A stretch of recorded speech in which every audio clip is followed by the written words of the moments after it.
everybody. Happy Tuesday. I hope everyone had a good holiday weekend if you're in the United States. If you're not, I hope you just had a good weekend. We have pretty good stories for today. It's a little bit of a slow week as Hollywood gets ready for The Batman.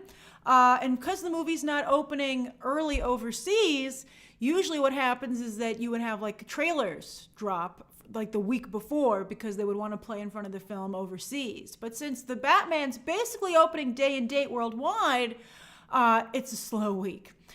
So anyway, we have some great stories. The first thing I want to talk about, though, is that BTT Movie Club has its very first movie night this coming Sunday at 5:30 p.m. Eastern Standard Time. I'm surprised how many members there are. I think that's just so great. Not just in general, but who are BTT Movie Club members.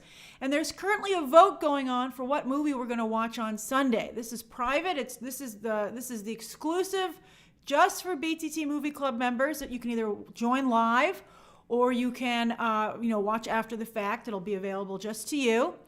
So if you want to upgrade in time for Sunday, please do.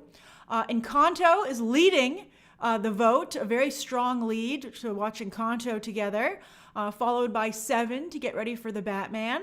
Then The Emperor's New Groove, the inspiration for Boom Baby for the third story of the day. And then Just Mercy for Black History Month was another choice, because I had never seen that movie, and a number of you had said that you thought it was quite good. And I really liked Destin Daniel Cretton's work on Shang-Chi, so it gave me renewed interest in that movie. So if you are a movie club member, please remember to vote, because we're going to lock in a choice in the next day or so. And then also, if you are not a movie club member, now you have a heads up in case you would like to probably watch Encanto with us on Sunday. But of course, anyone can watch a live. Oh, the reason I didn't do Black Panther, Lloyd Lester, because I was going to do Black Panther because someone suggested it. I already did a Black Panther watch along, which is still available. So I didn't, I thought, doing a repeat watch along didn't make much sense to me. Let me welcome those who joined for today's live stream specifically. Oh, R. Haley just upgraded for Movie Club. That's fantastic. Where did my mouse go? Hold on, it's not connected. There we go. All right, I saw Noel. Thank you for joining. If you join during a live stream, you'll get a shout out as soon as you join. Otherwise, I'll do shout outs at the very end after I take your questions. There's an Ask Me Anything portion always at the end of a live stream. Also, just a heads up, I have a hard out at 4:30 because I have a Zoom call that I have to jump onto. Hey, David. I didn't want to make you guys wait like an hour and a half for a stream, so I decided I'd squeeze one in right before my Zoom call. All right, so with that in mind, let's get started. All right, so I want to make sure I can hopefully get to an Ask Me Anything portion of the video. So, Trisha, the live stream will be on Sunday. For Movie Club, it'll be Sunday at 5:30 p.m. Eastern Standard Time. But it'll stay up if you aren't able to join in live, but it'll only be available to Movie Club members.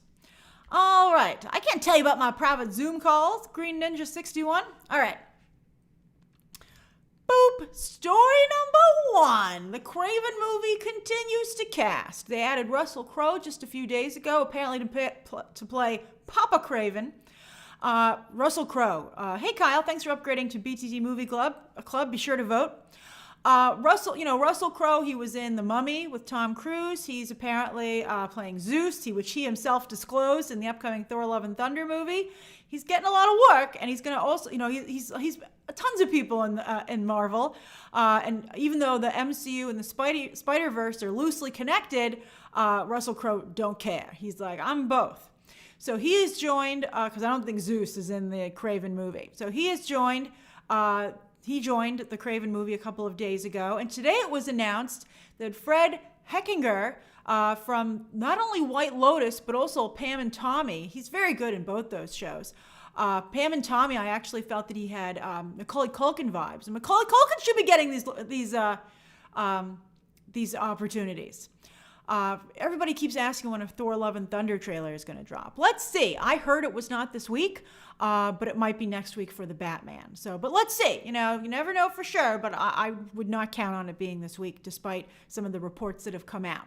But anyway, wouldn't it be funny if Russell Crowe was in the trailer? Maybe they'll kill a god in the trailer. All right. So anyway, He was in White Lotus, Pam and Tommy, but also he was in The Woman in the Window, that absolutely horrible, as Elliot Bullock just pointed out, Amy Adams movie that aired on Netflix. He was super weird, but I think that's his specialty. I think he's very good at playing. He's like a new James Spader, who, of course, is weird, but also very charismatic. Hey, Four Loop Media.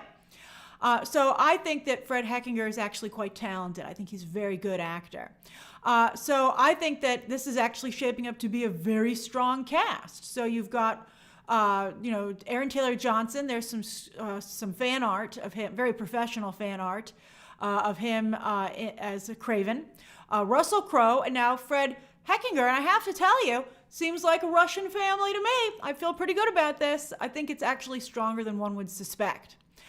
So who is he playing? Well, the rumor is that he's playing the Chameleon, a very low-key, not particularly well-known Spider-Man villain, who's basically like Mystique, right? A male version of Mystique, which is kind of interesting, although Mystique is a male version of Mystique, and I never think they've really done enough with that, the gender fluidity of shape-shifting characters. They did a little, speaking of Encanto, they kind of addressed that in Encanto, but of course, being Disney, I don't think they were as overt as they should have been. But I think they kind of did that a little bit there too. Hey, Chicken Baloba. Hey, Spencer Harris. So I think maybe, they might be willing to explore this in a Sony Marvel movie. I think that they should. I think it's a really fascinating aspect to a shape-shifting character. That's right, Camilo from Encanto. So anyway, he started off just wearing makeup, being like a Lon Chaney type character. Then he had a mask, and he would, have these elaborate masks that he would wear. And then it was recently retconned that he had powers, just like Kraven, just what turned Kraven into the into the monster hunter that he is. The Chameleon had the same situation. And that's pretty interesting. Will they be part of some Russian super program? Are they brothers, and that they were both part of the same program that made them? I could see that. Passive aggressive. That's welcome. Thanks for joining Movie Club. That's a funny name. So the question also then becomes: are Kraven and the Chameleon working together, or has Kraven been asked to hunt him? Right? I mean, because since he can look like anyone, Kraven would have to use his other skills to figure out who is actually the Chameleon. I think that sounds pretty interesting. I think that's not bad. The movie's shaping up, I think, to be better than I would have anticipated off of the idea that they're going to do a Kraven standalone movie. And I think that, they recently explored Russian backstories with Black Widow. They recently did that with the Jennifer Lawrence movie. What was it? Red Sparrow. And I don't think either of them worked out as well as they could have. But I think if they do a really cool, especially with what's going on with Russia today, and that Russia has not changed as much as maybe some of us would have hoped or as Russia had claimed, I think this could be, quite fascinating. So let's see what happens. But I like it. I think the casting is actually quite good. So what do you guys think? Does this make you feel any better about it? Oh, Mika, The Americans was phenomenal. I agree. The Americans did an excellent job.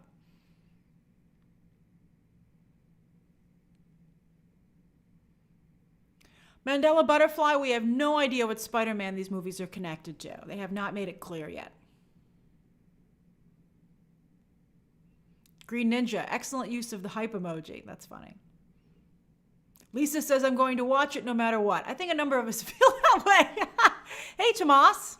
Thanks for joining Movie Club. Sharon says, no interest. Let's see what a trailer looks like, but I think that it has the best chance that it possibly could have. All right, so that's the first story of the day. The second story of the day, hold on, boop, is that is your first look at Christopher Nolan's Oppenheimer. That's Cillian Murphy as J. Robert Oppenheimer, one of the creators of the atomic bomb. That has just started filming, and they just added yet another cast member, Kenneth Branagh, who, of course, was in Christopher Nolan's Dunkirk. This is quite the cast. It's more stars than Christopher Nolan usually works with. He's got Cillian Murphy's actually the least successful person, but thankfully he's the star. Some of you will probably be like, how dare you? But come on, Cillian Murphy's not a big star. He's not a big name. Peaky Blinders is, I think, the most successful thing that he's done. But I don't think he's particularly well known in the mainstream space. So anyway, it also co-stars Robert Downey Jr., Matt Damon, Emily Blunt, Florence Pugh, and Rami Malek, not to mention a slew of other of well-known actors like Jack Quaid, Alden Ehrenreich. It's a very strong cast. It might be actually his strongest cast to date. That's incredible. So anyway, what's most interesting to me about this movie is that, of course, this is what I think will be best known for Christopher Nolan's post-Warner Brothers career, right? He very, very dramatically left Warner Brothers, even though Warner Brothers released his film only in theaters and worked very, very hard to do so, and the movie did fine, Christopher Nolan just would not get over it. He was insulting HBO Max. He was like being really, really difficult. And he was just really throwing a lot of shade all over the Warner Brothers. And they were like, what, man? We've been the nicest to you. So anyway, he was like, I'm going to go find a new studio because I'm afraid that you're going to put my next movie on streaming. Even though, of course, Warner Brothers has ended that because it did not turn out so well. So, but the question is Universal a good home for him? I think that, well, let's first talk about Christopher Nolan. I think Christopher Nolan has chosen an interesting movie to test this theory with because it's his least flashy, high-concept movie to date, right? Like, he's not doing a big action-oriented movie. I think that there are some Christopher Nolan elements here, like science, right? A lot of atomic tests. That could be right up Christopher Nolan's alley. And also, what does an atomic bomb actually do to people? I think that's never really been explored in mainstream. I think that if you were to Google it, you would be quite shocked at some of the stuff that was revealed after they dropped the 2 nuclear bombs on Japan. Really horrific what a nuclear bomb will do to people. It's not like Indiana Jones where you can just get in a refrigerator and bounce to safety. It's a really scary thing. Maybe Mika the Prestige, but the Prestige was not particularly successful.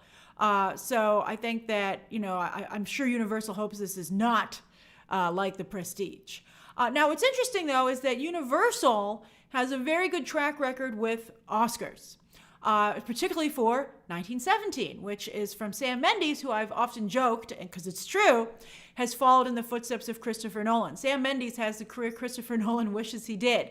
Sam Mendes did Bond movies, and he also has an Oscar. And, 2, I believe Sam Mendes has 2 Oscars, right? Didn't he win for A Beautiful Mind? American Beauty? But he did win for 1917. So, I think that Christopher Nolan is all about winning an Oscar. I think that's his new life goal. He's like, damn it, I've made billions of dollars. I've reinvented the superhero genre. I want my Oscar. So I think he feels that Universal might be the studio to get it for him. Warner Brothers has a pretty good track record with Oscars, but I don't think they're the best with winning. I mean, they did win one for Joaquin Phoenix for Joker, thanks, Ivan. Sam Mendes didn't win for American Beauty. But I think that, could Warner Brothers win Christopher Nolan the Oscar? I don't know if their awards office is up to the task. But whereas Universal still is not the best studio to go with. We're going to talk about a better studio to go with for winning an Oscar in a moment.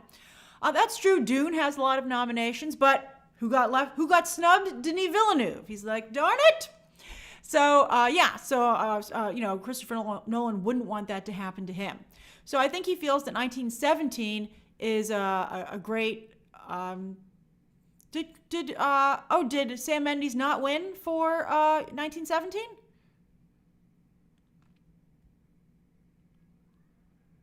I thought that it did. My bad. But anyway, I feel like Universal still has a better track record, and I think that he feels. So thank you guys, Bong Joon-ho, who I think deserved to win instead.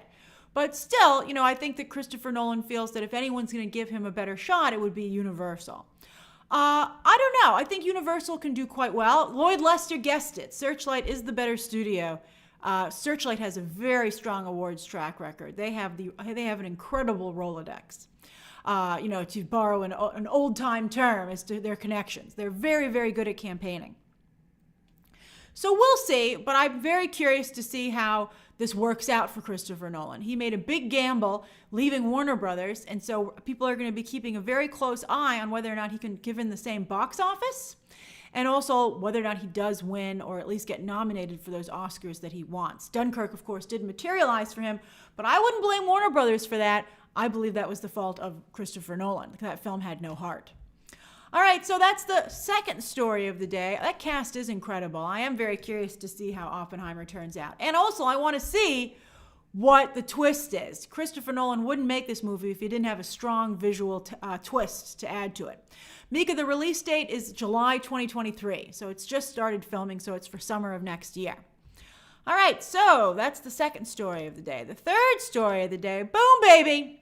Aziz Ansari is working very hard to rebuild his career after, of course, he had, the height of Me Too. There were some very serious accusations made against Aziz Ansari, which I think ended up being very much in a kind of a gray zone, which is, I think, one of the reasons he wasn't hurt as badly as, say, someone like James Franco, who clearly did something very, very wrong.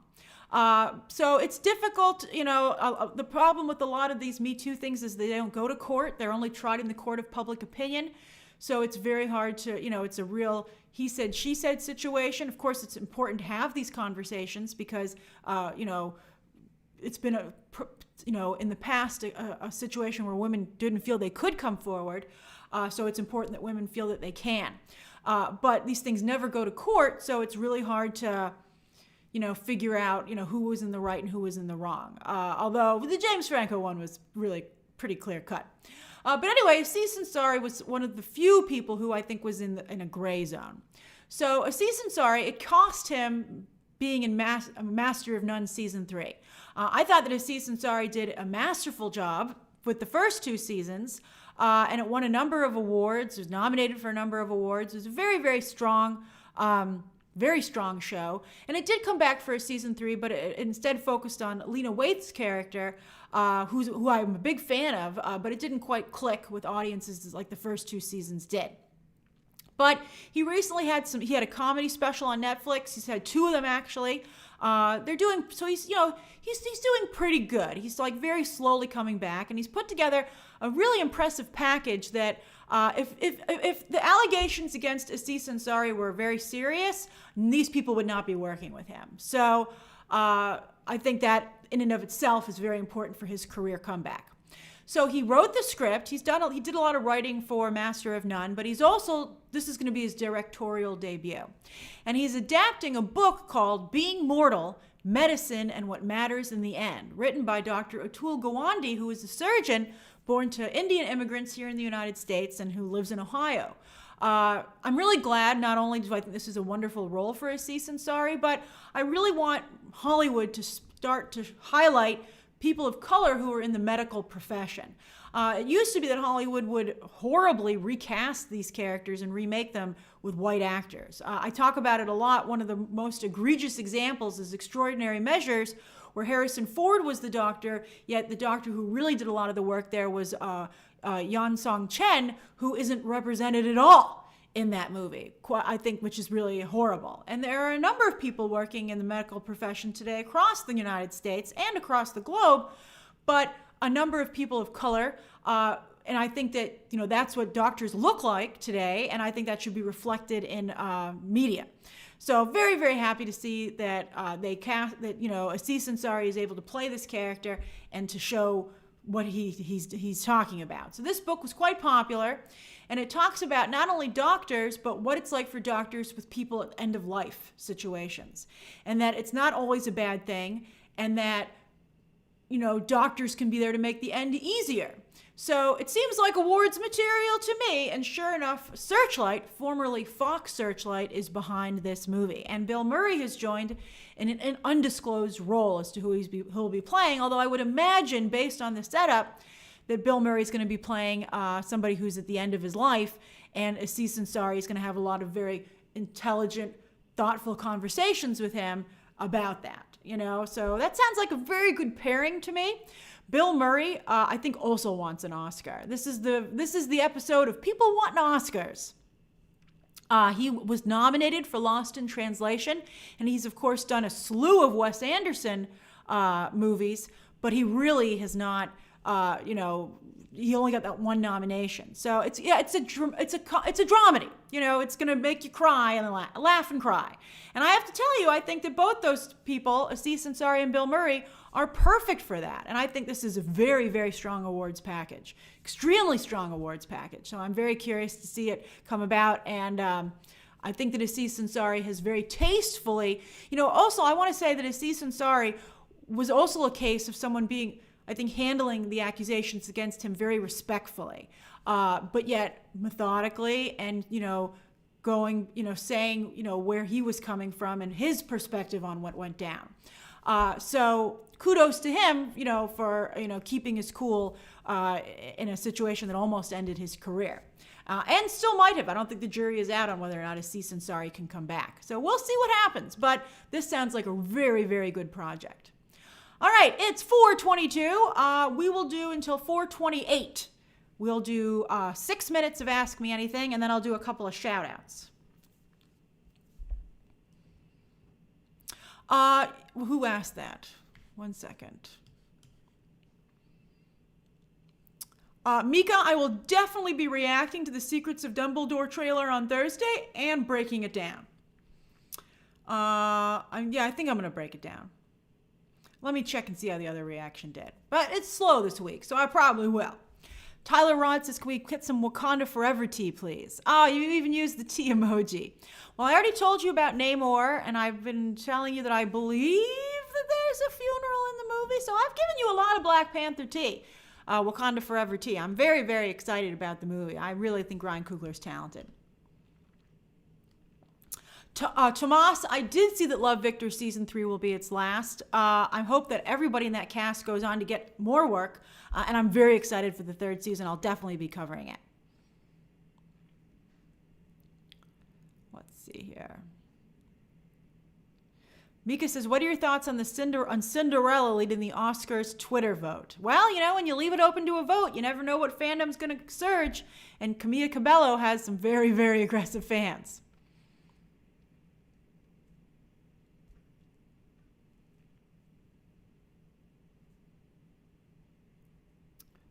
Let's see here. Mark Chapman says, will you be reviewing any more of Raised by Wolves? I might do a season finale review. I'll have to see what's going on that week.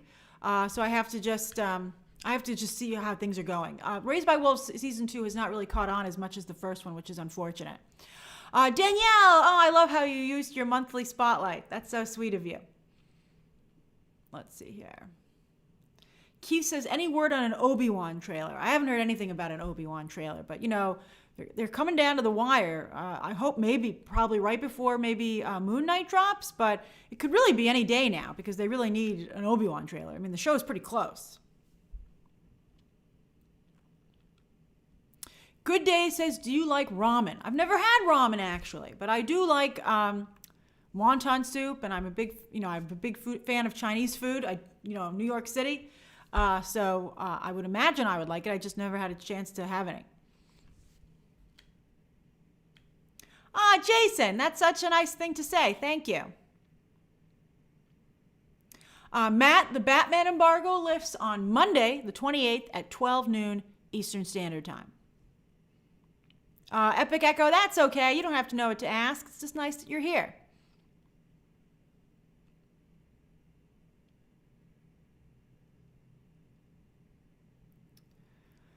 Let's see here. Sion says, what DC movie are you the most excited for? Well, I guess the Batman, because that's next up, and I think it looks very good.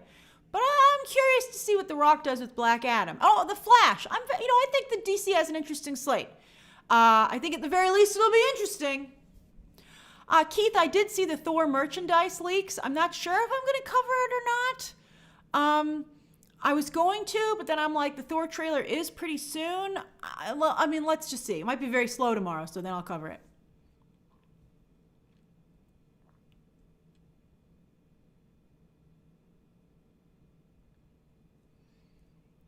Sam Yeager says, do you think that any MCU show will be bigger than WandaVision? Ooh, that's tough. I have to tell you, the Middle East and India love Marvel so much, it could be Moon Knight. I mean, it's incredible. Hey, Middle Kid 23, I'm so glad you made it. Oh, Shadia says, thoughts on the Galactic Star Cruiser. Well, the embargo for review, I believe, lifts on Friday, right? I'm curious. I'm real curious. I want to see if they can make it look like it actually is worth the amount of money it costs. I really still agree they should have just had a Star Wars themed hotel. I don't know why I need to be locked in there for 48 hours and have to get up like at the crack of dawn for some reason. Hey, Potato, thanks for joining. Justin Jones, I'm glad you came here via Stranger Things. I'm very excited for Stranger Things. I'm definitely going to be covering it when they drop a trailer, but just the posters, and I didn't do a live stream that day, really wasn't enough to discuss. But I'll be covering the trailer and doing breakdowns for sure. Let's see here. Colin says, does Elizabeth Olsen have any more MCU projects after Doctor Strange 2? Not that I believe that she's like officially signed for, but she'll be back. Don't worry about that. I wouldn't be worried about it at all.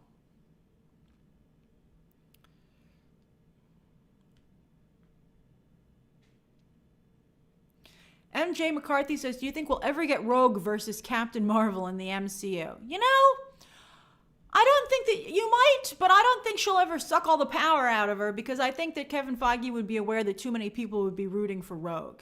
And that's not really fair to Brie Larson. I think Brie Larson does a pretty good job, and there are some rumors that she might actually be in a relationship with Valkyrie going forward. And I'm actually rooting for that. I think that's a very good couple, and I think it would give some much-needed representation in comic book movies. So, even though, you know, I'm not always the biggest Brie Larson fan, I have come around to her Captain Marvel, and I think she does a nice job.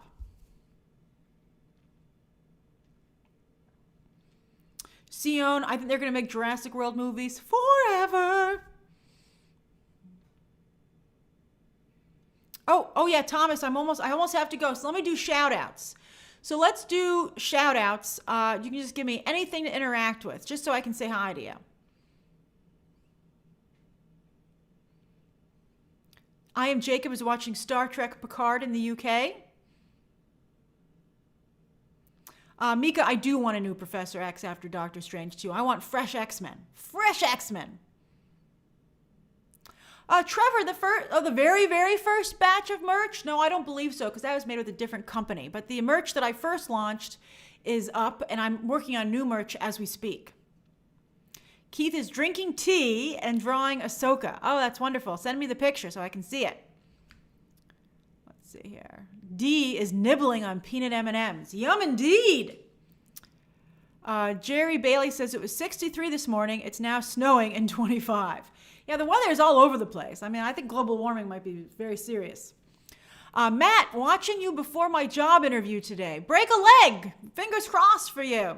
Same for you, Tomas, with your Spanish exam tomorrow. Good luck. Benz is eating Chinese for dinner and hungry. Oh, that sounds delicious. Sabian is playing chess with my roommate, Zach. Hello. TJ Williams is watching Ozark Season 4. Isn't it good? I agree with you. Great television. Let's see here. Ryan says, enjoying being on holidays with a cup of tea. I love you guys all drink tea. Me too. I also drink the tea. I spill the tea and I drink the tea. Editing Geek is hungry for some Chick-fil-A. I hear you. Lisa is watching Castaway in icy Wisconsin. Oh, that's a very tropical movie, so that's a good one. And Famous Amos says, ending my workday in Queens. Oh, that's great. Your day's over. I hope you have a fun evening planned. And Carlos Munoz says it's 9 degrees in Denver. Oh, good use of those emojis. All right, I got to go to my Zoom call. I'm so glad I was able to do a live stream with you guys today, and we will hopefully be doing one tomorrow as well. All right, everybody, have a great rest of your day and talk to you soon. Bye, everybody.